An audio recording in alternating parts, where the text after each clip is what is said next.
Good morning dear students. How are you all? I hope you all are fine बेटा। जैसा कि मैंने आपको बताया था कि हमारा हाफ ईयरली का सिलेबस ऑलरेडी कंप्लीट हो चुका है। सो हम साइड बाय साइड रिवीजन भी करते रहेंगे, जूम क्लास में भी करते रहेंगे और मैं कुछ आपको रिविजनल वीडियोस भी भेजूंगी जिसमें हम कुछ MCQs करेंगे। क्लियर? सो ऑलरेडी हम लोग नया चैप्टर स्टार्ट कर चुके हैं, उसकी एक वीडियो आपके पास पहुंच गई है। आई होप कि आपने वो देख ली होगी। सो अब मैं क्या कर रही हूँ बेटा, जो हमने सबसे पहले जो अभी हमने पढ़ा था लास्ट वीडियोस में, मैं उसका समराइज कर रही हूँ।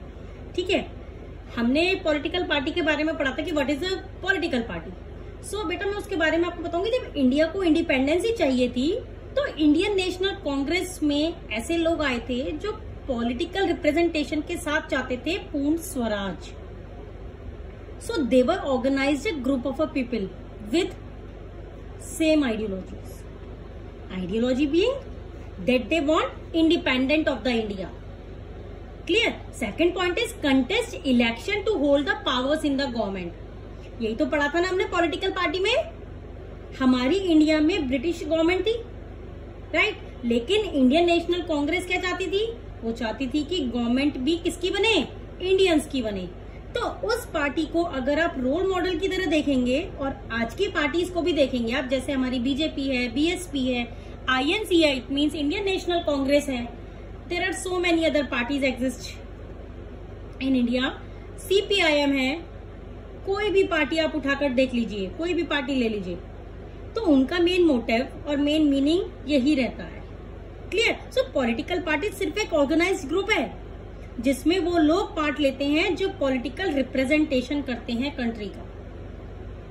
उनकी एक कॉमन आइडियोलॉजी होती है और वो इलेक्शंस को कंटेस्ट करना चाहते हैं और गवर्नमेंट में पावर होल्ड करना चाहते हैं। यही तो पढ़ा था ना हमने पॉलिटिकल पार्टी की डेफिनेशन में। क्लियर बेटा? कि ये एक ऑर्गेनाइज्ड ग्रुप है जिसमें वो लोग पार्ट लेते हैं जो पॉलिटिकल रिप्रेजेंटेशन करते हैं कंट्री को, और उनकी एक कॉमन आइडियोलॉजी होती है और उसी के थ्रू वो कॉन्टेस्ट करते हैं इलेक्शंस को और गवर्नमेंट में एक पावर को होल्ड करना चाहते हैं। क्लियर बेटा? So we have already discussed up to the different people with different views in the last video. हम लोगों ने जो लास्ट वीडियो पढ़ी थी वो हम लोग different peoples with different views तक हम कर चुके हैं। Now we will discuss the parties which reflect the fundamental political divisions in a society. Now we will discuss this point. So now जब बेटा अब अलग अलग पॉलिटिकल पार्टीज होती हैं, वो एक फंडामेंटल पॉलिटिकल डिविजन्स भी तो रिफ्लेक्ट करती हैं एक सोसाइटी के अंदर रहकर। Clear? So parties are about a part of the society. मतलब अब देखो, अगर मैं पार्टीज के बारे में बात करूं तो parties are actually a part of the society.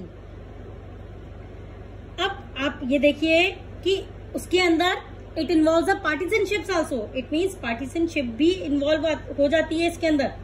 And it is actually known by which part it stands for, which policies it supports, वो कौन सी पॉलिसीज को सपोर्ट कर रहे हैं, हुज इंटरेस्ट इट सपोर्ट्स, कौन कौन से इंटरेस्ट को अपलोड कर रहे हैं, उनका क्या विजन है, उनकी क्या व्यू पॉइंट्स हैं, सब कुछ मैटर करता है। Right? It is like a race. Obviously अब देखो, अगर एक रेस में क्या होता है, जो इंसान सबसे तेज भागता है वही जीतता है, राइट? तो यहाँ पे वो पार्टी जो सबसे अच्छी पॉलिसीज फॉर्मुलेट करेगी, जो लोगों को इजीली कन्विंस कर पाएगी, वही तो जीतेगी। सीधी सी बात है, सिंपल सा फंडा है, राइट? सो अब आप एक चीज देखिए कि डिड यू नो भी है आपकी बुक में पार्टीसन एंड पार्टीसनशिप का। So what are these terms? So ये देखते हैं हम सबसे पहले कि what as partisan and partisans. So partisan क्या होता है बेटा? Partisan is basically a person who is very strongly committed to a particular group, to a particular faction. अब faction क्या होता है? Faction is basically a smaller group within a bigger group. Clear? So partisan is just like as a person who is strongly committed to a person, to a particular group or a particular faction. Clear बेटा? और partisanship भी ऐसे ही होती है। The tendency, देखो बेटा सीधी सी बात है, ऑब्वियसली एक बात देखिए आप, जिससे मेरा पर्सपेक्टिव मैच करेगा, जिससे मेरी आइडियोलॉजीज मैच करेंगी, मैं तो उसी पॉलिटिकल पार्टी को सपोर्ट करूंगी। है ना। और ऐसे ही जब मैं एक पॉलिटिकल पार्टी को सपोर्ट करने लग जाती हूँ तो मुझे वाकई लगता है कि नहीं यार, ऐसे हो सकता है कि शायद ये गलत बोल रहे हो। सो द टेंडेंसी जो हम एस्टेब्लिश कर लेते हैं उसे हम एक ही पर्टिकुलर पार्टी की साइड लेते रहते हैं, and we are not able to give a balanced view on a particular issue. It is basically termed as a partisanship. It is marked by a tendency to take a side. ये क्या है, ऐसी tendency हमारे mind में set हो जाती है जो एक पर्टिकुलर पार्टी की साइड लेने लग जाती है, and inability to take a balanced view on an particular issue. Okay, understood बेटा। So now let's move forward.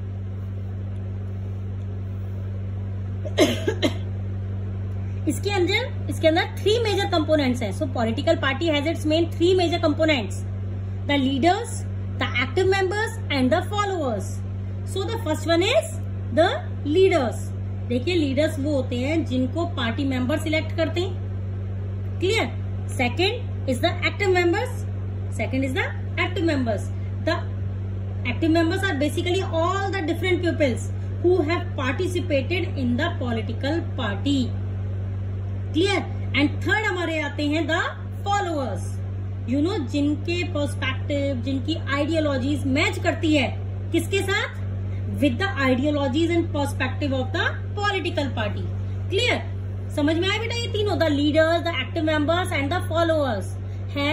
These 3 are the major components of the political party। अब अगर इन शॉर्ट में अगर हम देखें कि first one is leader, basically जो political party में ग्रुप ऑफ पीपल हैं, सभी की एक कॉमन आइडियोलॉजी है, लेकिन सब लोग लीडर तो नहीं बनते। लीडर बनते हैं कुछ लोग, और बाकी जो लोग होते हैं वो होते हैं एक्टिव मेंबर्स। काम लीडर्स भी करते हैं, काम एक्टिव मेंबर्स भी करते हैं, लेकिन वो होता है ना कि बच्चे तो बहुत सारे हैं क्लास में, पढ़ाई भी सब कर रहे हैं, लेकिन मॉनिटर तो कोई एक ही बनेगा। So same ideology you put to the political parties. Active members are all the members of the political parties that are working for it, but leaders on the other hand are the people who are at the forefront, जो front line that we are talking about, clear. Third category is the followers. Basically जो followers होते हैं, जितने भी supporters होते हैं political party के, उन्हें हम कह देते हैं फॉलोअर्स, क्लियर। समझ में आया बेटा these 3 components, leaders, active members and the followers. So now अब देखो बेटा, जो पॉलिटिकल पार्टीज होती हैं वो बहुत सारे फंक्शंस परफॉर्म करती हैं, इनके बहुत सारे काम होते हैं पॉलिटिकल पार्टीज के। सो क्या फंक्शंस परफॉर्म करती हैं, बेसिकली उनको पॉलिटिकल ऑफिसेस को फिल करना होता है एंड पॉलिटिकल पावर्स एक्सरसाइज करनी होती है। So the main function is to fill the political offices and to exercise the political powers, right. तो ये कैसे करती है सारी चीजें। सो सबसे पहले हम देखेंगे, first point is to contest elections.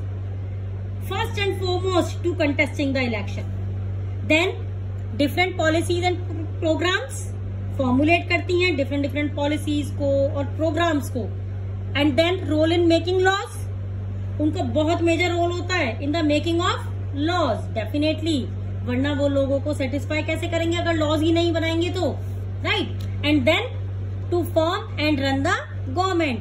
To form and run the government means obviously बेटा, अगर लोग अपने रिप्रेजेंटेटिव को चूज कर रहे हैं, वो रिप्रेजेंटेटिव्स ही तो हैं जो आगे जाकर गवर्नमेंट फॉर्म करेंगे, राइट। तो वो गवर्नमेंट फॉर्म भी करते हैं और गवर्नमेंट रन भी करते हैं। And then role of opposition, they will be discussing about the role of opposition. ये अपोजिशन के रोल को भी डिस्कस करते हैं।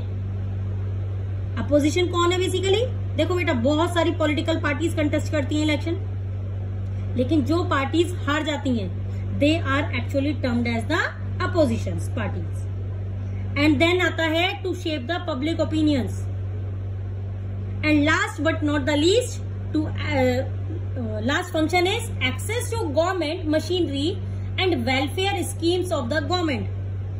Last function is to access the government machinery and the welfare of the schemes of the government। अब बेटा ये सारे जो अभी हमने ये पॉइंट्स देखे हैं, जो अभी हमने ये 7 पॉइंट्स रीड आउट करे हैं फंक्शंस ऑफ पॉलिटिकल पार्टीज के, इसको हम अभी आगे एक एक करके, क्योंकि ये इनके ऊपर कोई भी क्वेश्चन एक के ऊपर भी बन सकता है, सो हमारे को ये 7 के 7 पॉइंट्स डिटेल में पढ़ने होंगे. So now starting from the first point is to contest the elections. Clear बेटा. अब देखो सबसे पहला फंक्शन क्या आता है, टू कंटेस्टिंग द इलेक्शन. अब ऑब्वियसली बेटा अगर हम इलेक्शंस कर रहे हैं, अगर मल्टीपल पॉलिटिकल पार्टीज नहीं है, सपोज कंपटीशन नहीं है, तो इलेक्शन तो बिल्कुल पॉइंटलेस है, राइट. कोई फायदा ही नहीं है उस चीज का. क्यों? क्योंकि मल्टीपल पॉलिटिकल पार्टीज ही नहीं है.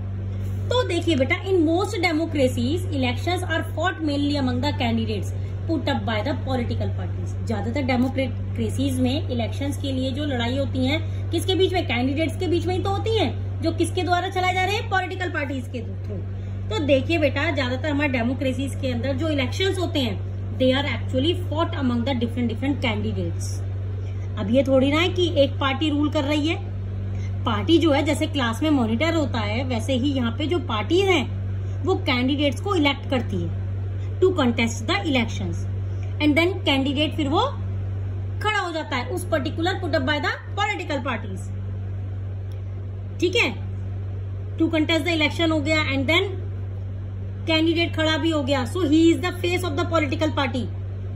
अब parties have different ways of selecting their candidates. अब different parties have their different ways for selecting their candidates. अब अगर मैं बात करूं countries like USA, members and supporters of a party choose its candidates. देखिए बेटा, अब अगर मैं बात करूं कंट्री की लाइक यूएसए, तो यूएसए में कैसे कैंडिडेट सेलेक्ट होते हैं? यूएसए के अंदर जो मेंबर्स होते हैं पॉलिटिकल पार्टीज के या जो सपोर्टर्स होते हैं वही अपने में ही चूज कर लेते हैं कैंडिडेट्स को.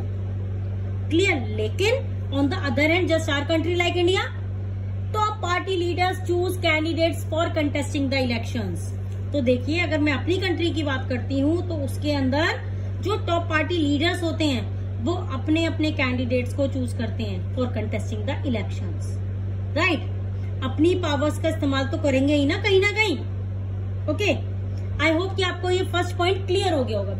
देखिए, अभी हमने ये जो 7 पॉइंट्स रीड आउट करे थे, इन सभी को हमारे को डिटेल में पढ़ना है, लेकिन साइड बाय साइड हमारे को रिवीजन भी करना है ना हाफ ईयरली का. सो इसीलिए मैं आपको थोड़े थोड़े पार्ट में वीडियोस बनाकर भेज रही हूँ बेटा. क्लियर. सो आप जिससे कि इजीली इन वीडियोस को भी देखते रहे. इन बिटवीन 10 to 15 मिनट्स की आपके पास ये वीडियोस आएंगी और साइड बाय साइड आपका रिवीजन भी चलता रहेगा. क्लियर बेटा. सो प्लीज कंफ्यूज नहीं होना है हमारे को. जो हम ये वाला चैप्टर पढ़ रहे हैं political parties, that will not come in your half yearly exam, it will come in your annual और बोर्ड एग्जाम. क्लियर बेटा. So that's all for today. Remaining जो हमारे अभी फंक्शंस बचे हुए हैं that will discuss in the next videos. That's all for today. Goodbye. Have a nice day.